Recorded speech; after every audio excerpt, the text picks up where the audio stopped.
This is World Verticals Podcast episode 108 here on July 3rd. I'm recording this on July 2nd. So technically this will be coming out on July 3rd, but today we're recording on July 2nd, 2025. High atop a cautious and anxious Jacksonville, Florida. Still have that tropical feature. As the time you're recording this, it will still be sort of a thing, a little bit, the tropical feature we keep an eye on. At the moment I'm recording this, it's still like a 40% chance of development. Should begin to formulate over the weekend, starting like tomorrow, today. It'll be raining here. Of course, as I'm recording this, it's not raining, so that's good. But yeah, hopefully everyone's having a good day whenever you're listening to this, which will be tomorrow at some point. Which will be Thursday. Of course, July 4th is on Friday, so it'll be tomorrow. Or as I'm releasing this tomorrow on Friday, so hopefully everyone's having a good day. Of course, as I am putting this out there, as once this is being released, I'll be somewhere, across southwestern, southwestern Georgia. That's as specific as I'll be getting, driving around there, traveling, if you will. So, yeah, hopefully everyone's having a good day whenever you're listening to this. Hopefully you are enjoying the long weekend here in America, 4th of July weekend. Got a decent enough show for you guys today here on Thursday. Spicy predictions, as usual. Record projection, Georgia Tech is up today. Ironic. And got some Q&A. So more of a shorter show today as of right now. We'll have a lot to talk about in terms of like Marvel stuff. There's one question there in Q&A, and there's another Q&A question I have sort of stacked to end. So let's go ahead and get started here. Again, probably going to be more of a shorter show than usual, but hey, look, it's better than nothing. Spicy predictions. Again, if you are new here, we started this a couple weeks ago, how it goes. It goes from mild, which is the lowest, which means could happen, which is not as bold, I guess. Instead of bold, we call it spicy.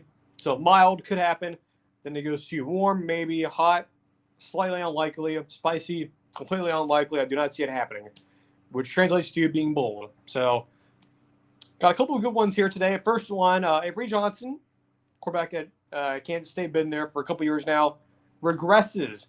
This is a warm to me. It's in the maybe category. Now, Avery Johnson, entering his second full year as a starter, he sort of came in relief a couple years ago, full-time starter last year, sort of had a sweet and sour type year, both the good and the bad. This year, second full year as a starter. I think Avery Johnson is a good quarterback, very, very good, has all the tools and intangibles, is a good runner, is in a good system that fits him and what he can do his best. But you sort of saw last year, especially early in the year of Chris Kleiman and them, Chris Kleiman, the head coach, that whole staff there, offensive staff, tried to not run him as much, which is interesting considering, I guess looking back at it, I guess at the time it was kind of like, that's not as good. That's not his skill set, right? His skill set is not necessarily a passer. Avery Johnson at Kansas State, his skill set is being a runner. But I guess if you look at it, it's like, yeah, maybe they are trying to save him, I guess, and make sure he's fully healthy so when we get to the important games later in the year, he could, use his full skill set, not be completely limited to just throwing the football. And I look at Kansas State's schedule for this year, as eventually we will do a Kansas State team preview to get the Iowa State game early on week 0. Unfortunately, that's Farmageddon is going to be in Ireland this year. I don't like it.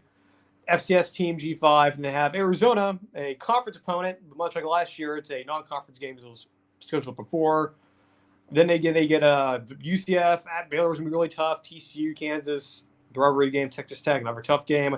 Oklahoma State, Utah, Colorado. So it's a somewhat even schedule to a certain extent. But in terms of Avery Johnson regressing, to have Matt Wells again, he runs more of that air raid stuff. So they did incorporate some of that last year, though. I think there's still the identity of the DNA of a Chris Kleiman team offensively is run the football, QB run. That's always been a factor. I don't expect this team to be more of a tried and true passing team necessarily.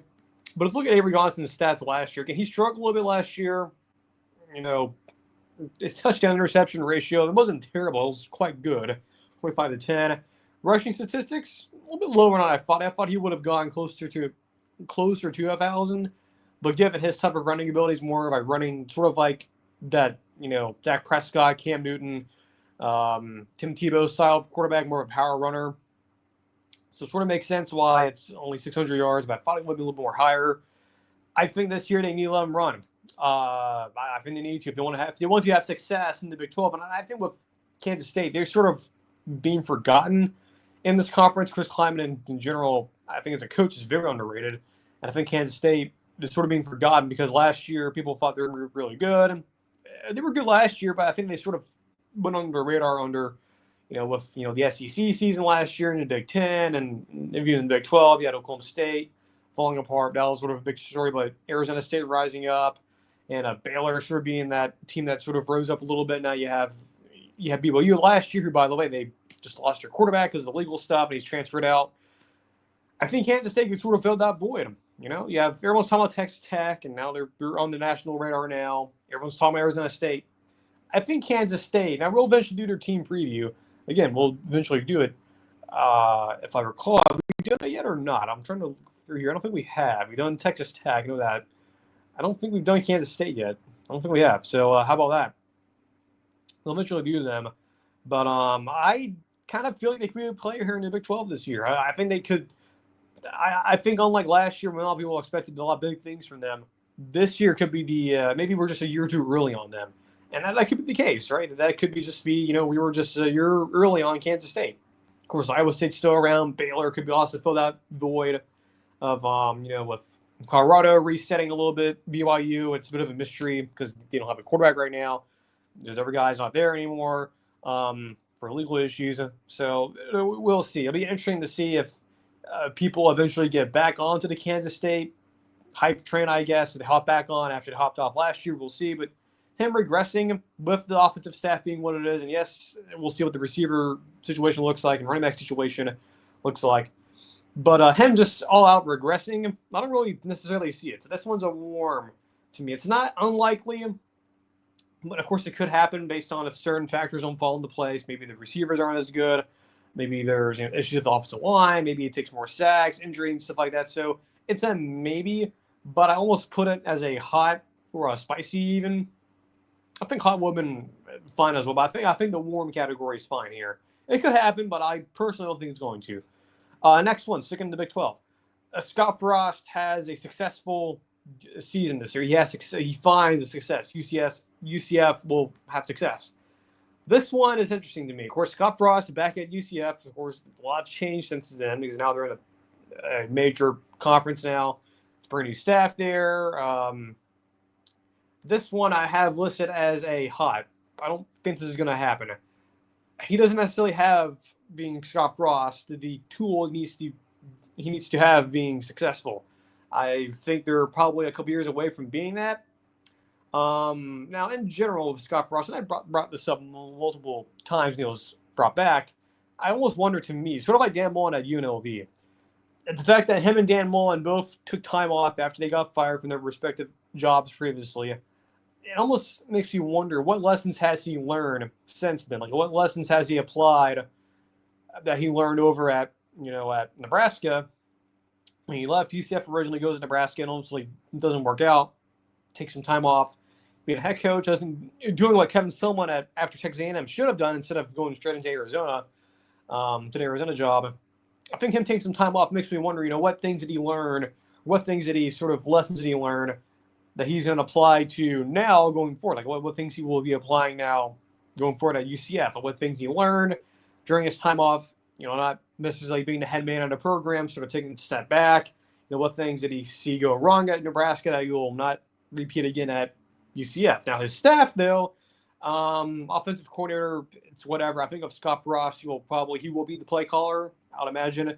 But I will say the hiring of Alex Grinch, the former USC coordinator, he was at Oklahoma. I think before that he was at Ohio State, and then before that Washington State. Excuse me.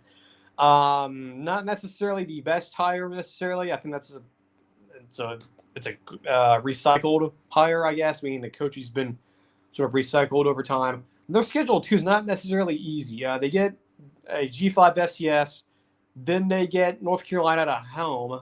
Bill Belichick's first time going to Orlando as a head coach, college football head coach, into that stadium, which will be interesting to watch. It'll be definitely a pretty interesting spectacle. Then it gets kind of real after mentioning Kansas State, Kansas, Cincinnati, West Virginia, Baylor, Houston, Texas Tech on the road, Oklahoma State, BYU. Those are not necessarily giving you wins, but you can maybe win some of those. We can also lose some of those. So the over win total, haven't looked at it just yet. Let me check here. Let's see here on FanDuel. Not a sponsor of the show, by the way. Over under 5.5. Yeah, it's gonna be tough. Could they get over? Can they get to 6 wins? Maybe over that. Get to a bowl game, maybe. But it's gonna be tough. Again, I just don't know if he has necessarily the tools that he needs to be successful. Maybe at quarterback. Maybe he does that next year in portal recruiting, whatnot. So I'm gonna say this one's a hot. I don't think it's very likely. Or I don't think him having success is likely. So it's unlikely, actually. Correction. Next one, Oregon not winning 10 or more games, so winning 10 or less games. This one's another hot one. Again, could have easily put this as a spicy one, but again, there's always that potential of injuries and stuff like that. Maybe some opponents are a little bit more easier, or simply not as easy as you thought they were going to be, which is always the case. Their schedule, by the way, for Oregon, we did their preview already. I have them going, I think, 10-2, I believe. If I recall here, let's revisit that here. Go back to the past. I believe we have done Oregon, so I believe we've already covered this, I believe. Or haven't we? Well, maybe we haven't. How about that? Maybe we just haven't covered them yet. Okay, so I thought we did cover them. So maybe so we haven't yet. I'm expecting once we do get to Oregon at some point that they're probably going to be 10-2, 11-1 probably. So, I mean, look, this will be, again, the first time they have been less reliant on the portal as a way to get talent coming in. This will be the first time that we have actually seen a Dan Lanning team mostly made of his recruits, so it'll be interesting to watch that. Staff, mostly the same. Everyone's still there. Will Stein's still there. Tasha Lupoi still the coordinator there. They're on defense. So you have Dante Moore coming in. Again, assuming that these recruiting classes they have accumulated, they're still really good, which I think they are. But then again, they've been mostly relying on either former players from the Cristobal regime or transfers. I mean, this will be the first time we have seen a totally exclusive Dan Lanning team. He'll have his DNA over it purely in terms of high school recruits. So because of that, because the schedule is mostly workable, you avoid Ohio State, you avoid Michigan, you get Penn State on the road, you get I believe USC at home, you get Washington late in the year. So 10-2 probably in the mix there. I would imagine 10-2 and better. So yeah, this one to me is a hot, not a spicy. It's unlikely that they win less than 10 games, but there's always room there, right? Injuries, maybe certain skill positions don't work out as well. Maybe quarterback is a downgrade. Could be possible. Last one here. South Carolina has a top 10 offense. This one's a mild. I can see this happen. You have lower Sellers. You have the receiver that has, in the college football video game last year, had like the 99 speed. Harbor, I believe, is still there. Let me check that. Make sure he is still there. I believe he is still there. So South Carolina football. But just in general, yeah, as long as Lenore Sellers is there. Now, yes, they do lose Rocket Sanders to the NFL, or I think he just graduated. You do lose him, but I imagine that the strength of this team, because I will acknowledge that the running back there that is replacing him, Rocket Sanders, he has some eligibility issue. I think with like getting an every year of eligibility because technically he graduated, so we'll see about that. But besides that, mostly everyone I believe is training on offense. Sellers is back. Their schedule is tough. It's the same as last year, just the venues changed. So, like for example, Bama comes to their place. Interesting. Raised eyebrow. Oklahoma comes to your place. You go to LSU. You get Clemson at home. So you'll have opportunities to showcase your offense, but you're still going against a lot of very talented teams. So the opportunity to score a lot of points, especially against non-G5 teams, so like Virginia Tech is one of them, Missouri, Kentucky. I think those are probably the games you'll at least have opportunities to score a lot of points, and the other ones we'll see. But it's certainly possible, right? Whenever you have these sort of dynamic quarterbacks like Lenore Sellers or Jackson Arnold for Auburn potentially, even though you can think if you want of him, he is still a very athletic quarterback and certainly has a lot of potential to be pretty good. I just don't think he's been put in the proper place yet. Whether or not Auburn's that place, I think, in my opinion, that South Carolina with the lower sellers, and even though yes they have a new coordinator, it's Mike Shula. Those of you who know, back in the state of Carolina, back in the Carolinas, if you will. He has a lot of history in the SEC, being a former head coach of Alabama before Saban got there. So, I mean, we'll see. But the new coordinator, we'll see if the quote unquote starting running back will actually be able to play this year, if he's actually eligible to get it every year. We'll see, but it's possible. So this one's a mild. I can definitely see this happening. It's not some mystery that South Carolina couldn't be a top 10 offense, and they probably will. Yeah, I think Sellers, while yes, people will say he's sloppy, he's not necessarily NFL talent. Let me just say this: people were saying that about Jayden Daniels. When he was at Arizona State, Herm Edwards kind of ruined him. Goes to LSU, he had to sort of rehabilitate himself. Sort of a Bo Nix here. Bo Nix is the same thing. Or Bo Nix leaves, the Malzahn Harsin era at Auburn, that transitional period. He leaves, and he's sort of a broken toy. Goes to Oregon, goes back to Kenny Dillingham, and then eventually Will Stein. Sort of, they have to, sort of recharge him, or sort of refurbish him, if you will, as a prospect. Goes to the NFL and has success year one. Same with Jayden Daniels, right? He goes there, wins a Heisman at LSU his second year, final year. Goes to the NFL, has success after struggling at times at Arizona State. Who's to say that can't be the case for someone like Jayden Daniels? Someone like not Jayden Daniels, someone like Lenora Sellers, who has all this potential, is sort of sloppy because, again, a lot of folks considered Bo Nix and Jayden Daniels sloppy, but now they're having success in the NFL because they've been refined by proper coaching at their previous stops in college. Now they've just been refined in the NFL with better talent around them, because right now every single NFL team has a lot of talent. Most teams are mostly quarterback away. Most of them. The majority of them are QBs away. So, yeah, Sellers and South Carolina being a top 10 offense, I could definitely see that happening. In fact, that's likely that's going to happen. So, we'll see. Again, if you are new here, welcome to the show. Again, this is a pre-recorded show. This will premiere, I would imagine when we're premiering this, it'll be sometime tomorrow afternoon as I'm recording this. It'll be Thursday afternoon, or around Thursday, around like 11 maybe. At that point, I will probably be, again, somewhere in southwestern Georgia, probably at that point, traveling to a undisclosed destination for 4th of July, celebrating that. Of course, a lot of our American viewers will be celebrating the holiday. If you're not in the States necessarily, I guess this is normal Friday for you, normal weekend, but got a lot of things coming up pretty soon. College Bowl 26 comes out next week. Of course, believe it or not, as I'm recording this, MMG, used to be Man Mobile Gods, now is just Man Maher Gaming. He is dropping his video on College Bowl 26. Bordeaux is dropping a video on College Bowl 26. We're finally starting to get that content. Of course, I'll be getting my hands on the game here soon and within the week. So I'll be giving you guys my formal review on it. Not next week, but the week after. So just keep an eye on that. Of course, we have Media Days coming up. We have Superman, some release screenings next week. And then the movie comes out, I believe, the week after. Fantastic Four. So a lot of things are happening, if you will. A lot of things are happening very quickly. Of course, we have the season starting up. We have NFL stuff happening soon. I believe the first preseason game is in a few weeks. I believe it's the Hall of Fame game in July, no less. So a lot of things happening.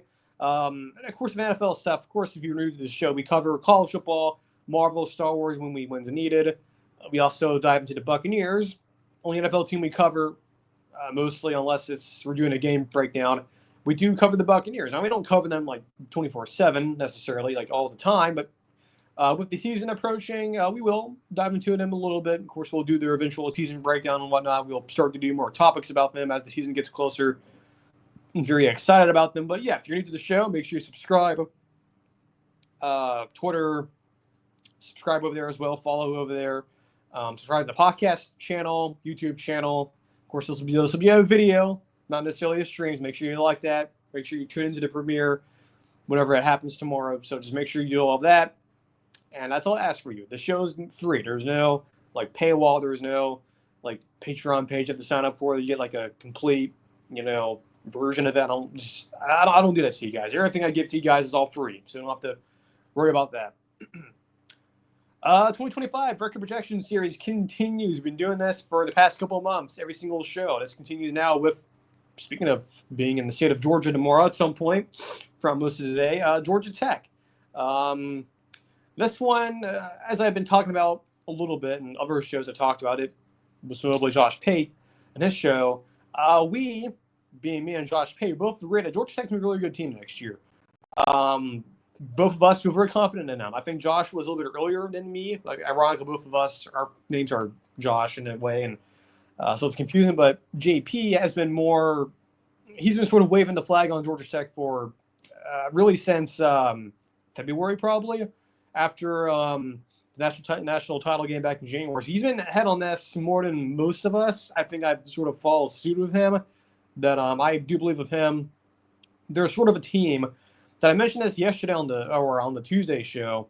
Well, it's yesterday for me. It'll be just Tuesday for you guys tomorrow when I'm recording this. On Wednesday, it'll be Tuesday for you guys tomorrow and Thursday. We're listening to this. That I sort of mentioned Georgia Tech being sort of this kind of team that you think about. I was like, okay, yeah, they could be a good team, could not, right? Brent Key being there every year, Haynes King, yada yada. But I don't think you guys realize that it is possible, sort of like Louisville a couple years ago, sort of like Syracuse last year in the ACC, that there's these teams that if you look at their schedule again, you are not what your record says you are. You are what your schedule says you are. It's more or less, if you play the games in your schedule and you're playing a bunch of teams that you're a favorite against and you win all of them, well, yeah, I mean, that's you're doing what you should be doing, right? Like, not all teams are created equally. So some teams have workable schedules, some don't have friendly schedules, it's all about your schedule, right? It's all about, if you have a decent schedule or a hard schedule and you, go 10 and go like 9-3, 8-4, that's pretty good against a hard schedule. If you go 8-4, 9-3 against a fairly friendly schedule, and that's not really that good, right? So there's ways you can sort of find this out. Not to mention that Brent Key has sort of been building this slowly over the past couple years or so since he's taken over from interim to full time. Of course, remember they were going to hire Willie Fritz, the head coach at the time at Tulane. He wanted the job. They told him no. He goes to Houston. Is what it is. So I think what I'm trying to say here is that don't be surprised if Georgia Tech is a very good team. Again, me, Josh Pate, we are both sort of waving the flag here as, look, this is a team you should be surprised by if they're good this year, which I think they will be. Again, they were really good last year, 7-6, back-to-back 7-6 years. Last year was sort of a breakout year in a sense. They beat Florida State. As it turns out, that became less of a value win. By the time it seemed like a valuable win. They beat Miami. They were very competitive against Georgia. That insane, 7-8 overtime game. This year could be a good year for them. Again, they get Haynes King back. Jamal Haynes, running back, is back. Rutledge, the O-guard, is back. Linebacker Kyle Effort is back. And also, speaking of defense, they do have a new defensive coordinator this year. It's a brand new. I believe it's the guy from Texas, I believe. Blake Gideon, who was the safety who infamously fought. He had a interception against Texas Tech in 2007, or excuse me, 2008. That was that Michael Crabtree Texas Tech team that they lost to, Texas. But yeah, it's that guy, Blake Gideon. So yeah, the Texas alum, the Mac Brown player. So he's there now. He's the DC. Don't know if it's a downgrade. We'll see. Of course, we'll see when the games start and how they look, right, in the first couple of weeks. So it's a new staff there, but most of their key players are there. So Kyle Effort is still there. Blake Rutherford are still there. Of course, they lose Singleton to the transfer. They lose Burnell, transfer cornerback. They also lose Brooks. So a lot of new faces on defense, both in the coaching staff and on the actual players. Recruiting class, 19th nationally for via 247. That's third in the ACC. That's pretty good. So they're accumulating decent enough talent. So I look at their schedule. I've looked at it a lot over the past few months. They started with Colorado to get your FCS team. Like I mentioned at the Clemson preview on Tuesday, this Clemson-Georgia Tech game is the game near an ACC. It's not just me saying it, too. It's Josh Pate's been saying it. I think Cover 3 sort of slowly been, hopping on as well. But me and Josh Pate both agree. Like, this Georgia Tech-Clemson game, even going all the way back to the spring and late winter, this could be a big deal. And I still think folks are not fully paying attention to this game. Like, it's just strange to me. No one's Clemson, Georgia Tech, should be a free one for Clemson. No, it's not. It's on the road. Grant you, it sucks though that it's a noon game, so if you're a Georgia Tech fan, that hurts a little bit. But it's still at your place. It's a rivalry game. It's a place that it's a stadium that we have seen weird things happen. The Florida State game many years ago, although that Florida State team was kind of a paper tiger team. Miami last year, I think a lot of you remember that game. Even the game year before that, right? The infamous not taking the knee game from Miami a couple years ago. So Georgia Tech has had a tendency of pulling off major upsets, and they could clearly do it here, especially if Clemson were to beat LSU and they're like a top 2 team in the country early on, because that Ohio State Texas game has to exist. So yeah, because of the winner of that LSU, Clemson game is probably going to be the second best team in the country after whoever loses that Texas Ohio State game. Clemson, if they win that game, they could be riding high, and they're going to Georgia Tech. Georgia Tech at that point would have been tested by Colorado, have their FCS team, so who knows, they could be 2-0 as well. It could also be ranked, but I'm sure those folks there in Atlanta would probably prefer not to be ranked because it makes them more of a surprise. But after that Clemson game, it gets very manageable. You get Temple, Wake Forest, new staff, Virginia Tech. It's a team and program I'm very concerned about. Duke, it's a tricky game, but you could win that game. Syracuse, a whole new situation there. You go to NC State, you go to Boston College late in the year, but you do get Pitt at home. You do get technically Georgia at home, though it's not at Bobby Dodd Stadium. It's at Mercedes-Benz Stadium for some reason. Again, I just doesn't make any sense why Georgia Tech's on-campus stadium is not good enough to host that game. I don't know why, but whatever. Because imagine that, right? Imagine that Georgia Tech game this year fills on campus, late November, Friday night, 3:30 on ABC. So it's not Friday night, but Friday afternoon. Just imagine how wild have a scene that would be at Georgia Tech's on-campus stadium. But unfortunately, we have to play this game at a neutral site game. I get it. It's all for the money, Josh. It's all for the money. But even with my disagreement on the place of venue for that Georgia game, the Georgia Tech game, I still think that's again another opportunity to get a huge win for Brent Key and them, another feather in the cap of having all these ranked wins. So I look at the schedule; it's manageable. Yes, there's some landmines. The Duke game does concern me a little bit. We'll see. It is on the road, but with the talent coming in, with as much faith I have in this staff at Georgia Tech, I think an 11-1 record, best case scenario, is on the table here. By the way, their FanDuel number, according to FanDuel, again, they're not a sponsor of the show. It is just we use them as an asset for research purposes. Their over win total is 7.5. I think this team will eclipse that mightily. I could be totally wrong here. Look, I mean, I've been wrong on teams before. I was wrong on Virginia Tech last year. Maybe Georgia Tech is that team this year. And look, they could lose to Colorado. That's certainly on the table too. Look, that's why their worst case scenario is 8-4. There's a good chance they could potentially lose more games than we think, but still, that's even that. That's over. It's just slightly over the win totals. That is over it. But I think while their best case is 11-1, worst case is 8-4. I think if you consider the Colorado game, the Georgia game, the Clemson game, the Duke game, there's potential you could lose 3 of those 4 games. That's just reality, right? I do think Georgia Tech's roster is pretty good. It's certainly underrated a little bit, sort of under the radar for a lot of folks. It's not a disaster-proof roster necessarily. I think what I'm referring to is, I do think Haynes King has improved. I do believe that there has been sort of this recalibration of his, the way he's been playing, right? He was more safer last year with the football. Wasn't turning the ball over a lot. He's still, a bit of a risky quarterback, sort of in the words of Danny Cannell, a check down Charlie, in a sense. But they're not fully disaster proof. There's always a chance that 20 Texas A&M era Haynes King could return and he becomes, turnover prone. The whoopsie-daisy King, if you will. Ironic, because the last name is King. I think 9-3 reasonable.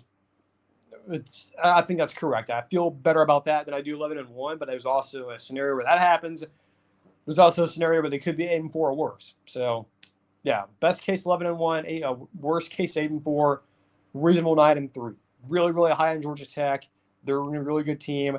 They're just something about this team. Again, just the fact that they're under the radar. Like me, Georgia Tech and Washington to me. Again, I do give Josh Pate here. Both of those teams at least this year, to me, feel like people are just not talking about them. Georgia Tech, I can see it a little bit more now. Washington, I am hearing no one talking about them. And like I mentioned in their team preview, because we did do them early on, I have them going, like 9-3, 8-4. Honestly, I could be a lot higher on them. I'm actually almost tempted to redo that segment, but I'm not going to. I think 9-3 is certainly on the cards, but still, it's like that's again Washington, Georgia Tech, and both of these teams, ironically on opposite coast, I both mirror images of each other. They're both teams that I just feel like no one's talking about. Come November, you see, man, they're Georgia Tech and Washington. They're like hashing like, how did this happen? I'm smarter than this. Well, you should be watching like my show, Josh Page's show, some of the other shows are out there. These are resources for you to learn or to learn about these teams, and most of you don't take advantage of it, which is why I'm asking you guys to subscribe to my show, because I feel like we do a pretty good job here. So, yeah, Georgia Tech, record projection for 2025, feel pretty good about it. Look, I could look stupid here come, this time next year, and much like that Virginia Tech prediction last year, that really let me down. Got some Q&A here. Again, we're having a shorter show today because of the holiday coming up, so got a couple of quick questions here. So first one is a college football related one, then the next one is a Marvel related one. First one, how will college football history remember Mark Richt at Georgia? I've seen this brought up by Josh Pate before, and he's done it a number of times this segment about, how will history remember Mark Richt at Georgia. If you guys don't remember, if you're a little bit too young, he was the coach before Kirby Smart got there, and even I guess you can see folks, towards the end of his career there at Georgia, 2014, 2015, you could see the cracks in the foundation. You could see that Saban and Bama was sort of lapping him a little bit. They were not necessarily taking advantage, by the way, of that horrible SEC East at the time. South Carolina has sort of, at that point, Spurrier had already left. That program was sort of declining. Missouri, same thing. Florida, with Jim McElwain, was winning the division when Georgia had no business losing it. So, yes, the tail end of Mark Richt's career there, 2014, 15, 13, not taking advantage of a weaker SEC East or just a weaker conference in general, at least in the teams you were playing against when they had divisions back then, which is weird to say now. Yeah, disappointing. But I think what Mark Richt did there was at least set the standard, right? Goes to the SEC championship game in 2012. Had that turnaround season in 2011, right, when they were 1-2, I believe, or 0-2 to start the year, losing to Boise State and South Carolina, turning that around, finishing 10-2 in regular season, a great finish, winning the SEC, I believe, in 2005, I believe, 2005. So he had success there, and he had Georgia at least stable enough to where they were winning games, the 9-3, 10-2 type of thing, an occasional 12-win season, right? I think 2007 was one of them. 2008, disappointment, but still a solid year for them. So, yeah, I think college football history will, warm up to Mark Richt, because now he left, he got fired, goes to Miami, it sort of did okay there now. He has his illness, I believe now. I think he's still around on ACC Network, but I think his role is diminishing as he's, unfortunately, his illness he has. It's most of we don't talk about people's personal stuff, but yeah, it is kind of sad knowing what's happened to him now.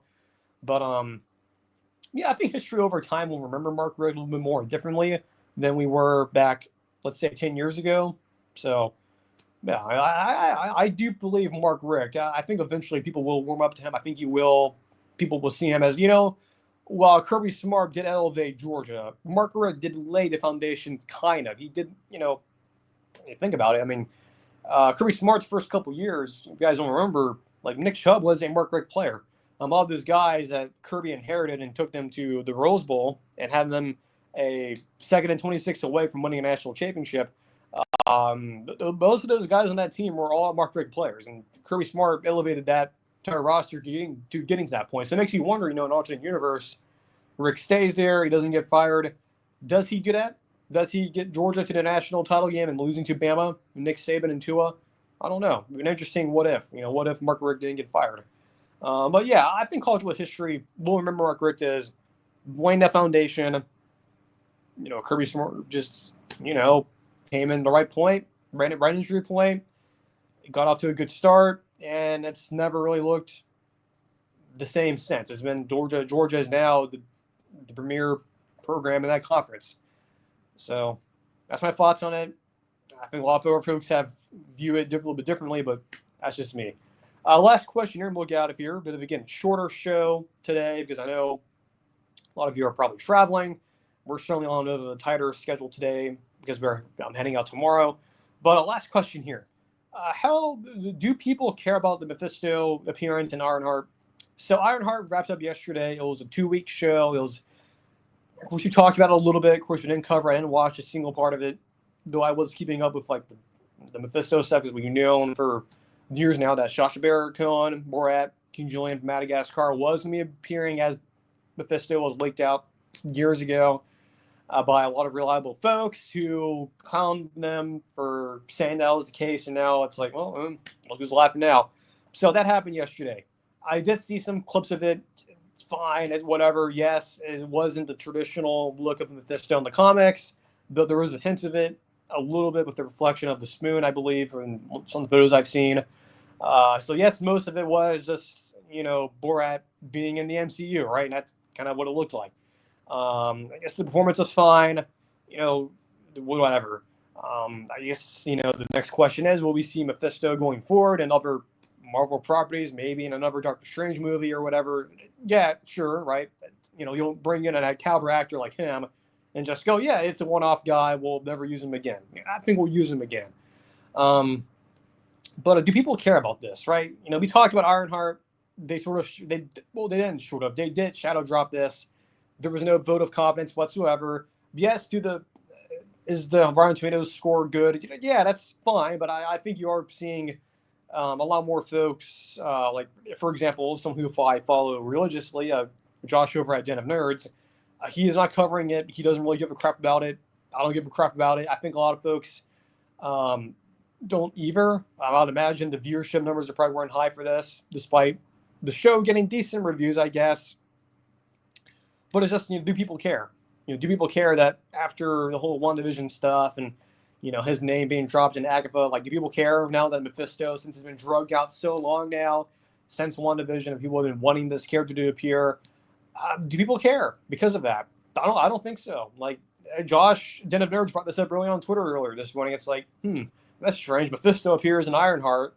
It's not trending. Just like, that's, again, as someone who's come from that PR, public relations, marketing side of things, if you're Marvel and you really wanted that final 3 episodes with Mephisto and Sasha coming in, you wanted that to pop, right? It's Borat, right? It's it's him. Right? It's the funny guy from those movies, and it's also the King Julian, his voice actor from the Madagascar movie. So a lot of folks know who he is. You bring in that type of actor coming in. It's a character that folks have wanted to appear for now half a decade now. The fact that you're dropping him in a show that people weren't going to watch anyway, there's zero interest. It looks kind of shitty anyway, for the most part. You drop him in that show, and it's not trending. It's like, if you're Marvel's marketing team, you're their PR team, this is embarrassing. There's no way to sugarcoat it. It's embarrassing that you did all this work to bring Mephisto in after folks were clamoring for him to appear in WandaVision, and you have folks like Eric Voss going crazy like 5 years ago over it.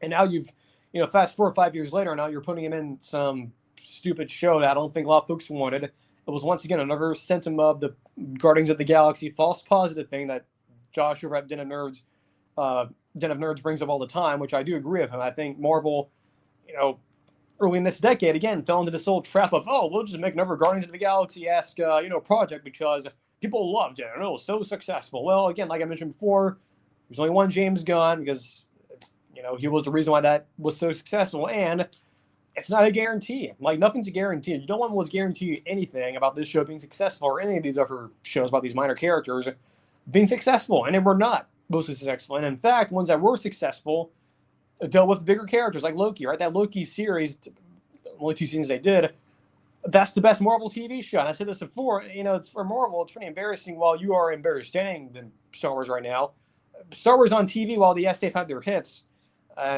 or at least hits in terms of hits to their brand, the Star Wars TV versus Marvel TV, I'll take Star Wars television over Marvel any day. Like, they have those folks. Well, yes, you can criticize them for the way they've handled the brand, and there's a lot of chaos going over there right now. Lucasfilm, for the most part, with several exceptions, they have Star Wars television has been way more consistent than Marvel has. Marvel, besides Loki and besides a few other like pops, if you will, in terms of individual episodes of shows, has not even met what Star Wars has done both in the animation side of things and even the majority of their live action stuff, with some exceptions. That's pretty damning if you're Marvel, and the fact that you're in much better standing Star Wars is right now in terms of, I would assume, mostly with the fans. But you're getting pretty close. That you're getting beat out by a franchise for the most part you've been superior than over the past 10 years. So that's not good. And I think a lot of folks, the fact that they were banking on Mephisto being these episodes, it's just not trending. Like, folks just don't care. And I think it's yet example a million or example 102 of Marvel's marketing team just not understanding it. I think they're just the way they've marketed this show has been really weird. The fact that they decided to shadow drop it, the fact that I don't know. The bottom line is people don't really care about it. Yeah, it's cool that Borat's in the MCU, I guess, in a way. But I don't know, man. I just don't really think people care. Like, sure, you have Eric Voss doing his video yesterday, and I watched it. It was cool that he was excited about it. It's just like, I don't know, man. Like, does Rick from Powell, Wyoming, does he care about this? Does Mike from Jasper, Indiana, and does he care about this? Does Jeffrey from, I don't know, Gadsden, Alabama, does he care about this? Does Terry from, I don't know, Yazoo City, Mississippi, does he care about this? No, he doesn't care, because you put a character that a lot of folks wanted to see and folks were hyped about seeing 5 years ago in a show that you shadow dropped. Zero to little marketing. You had like 2 trailers that were released like 2 weeks apart from the show premiering. You basically hoped or gambled on, oh, Sinners came out. Ryan Coogler, yeah, we'll just tout him as like the showrunner. But Frank Coogler didn't do shit on this show. Yeah, he may have been involved early on, but he didn't care about this. He's more focused on doing like Black Panther 3 and the Sinners franchise. Like, he didn't care about this show. I have no doubt in my mind that Ryan Coogler was not involved in this show as much as people think he was. He was not. His name's attached to it, but doesn't mean he directed an episode. No, he wasn't freaking involved in this. Heck no. He was not. So, yeah, while it's cool to have Mephisto now officially in the MCU, even though it was revealed he was officially in last year after Agatha being mentioned. It's just like, again, it's like, I don't know if people really care anymore. I think, again, like I mentioned, folks want the X-Men. Folks want Fantastic Four, which is, that movie's coming out in a couple weeks. Folks want Doctor Doom. Folks want the next 2 Avengers films. Like, I think a lot of us, including me, are sick of this, and we want to get to the good shit. We don't want this more early 2020s slop of, whoa, Guardians of the Galaxy, let's just do that again. Instead, we'll just do it with even more obscure characters. It's like, it ain't working, bro. It ain't working. And I feel like some of these folks around Marvel, again, I know they're smart people. I know I think in some ways they do care. But it's just like, the way they have just fumbled this Marvel television stuff, it's like, it's almost like you're going to poop for brains. It's like, this isn't so hard. This isn't like we're trying to build the Burj Khalifa or the One World Trade Center. It's not hard. They're hard to do. And it's like, they're making it so hard. And it's like, it just makes me want to drill my eyes out and like put, I don't know, cement in my ears. It's just like, I don't know what else to say. It's just, they have just completely mismanaged the television side of things completely, as much as the movies. I think the television side of Marvel has done even more damage as a brand than the movies have. I mean, think about it. You have all the shows, you have the animated shows. Like, What If? It could have been good, but it just wasn't. I was disappointed. Now they have this new Eyes of Wakanda show, which is like, yet again, they're touting Ryan Coogler, and I highly doubt he had much to do with it. It's just his name's attached to it. Oh, cool. The guy who did Sinners, that's cool. Is he involved in it? And not really. Sam Ironheart's like, oh, there's Ryan Coogler doing interviews. Well, guys, I'm sorry, but he did not. I guarantee you he was not involved in this as much as you think he was. Like, he didn't direct an episode. He wasn't on set probably as much.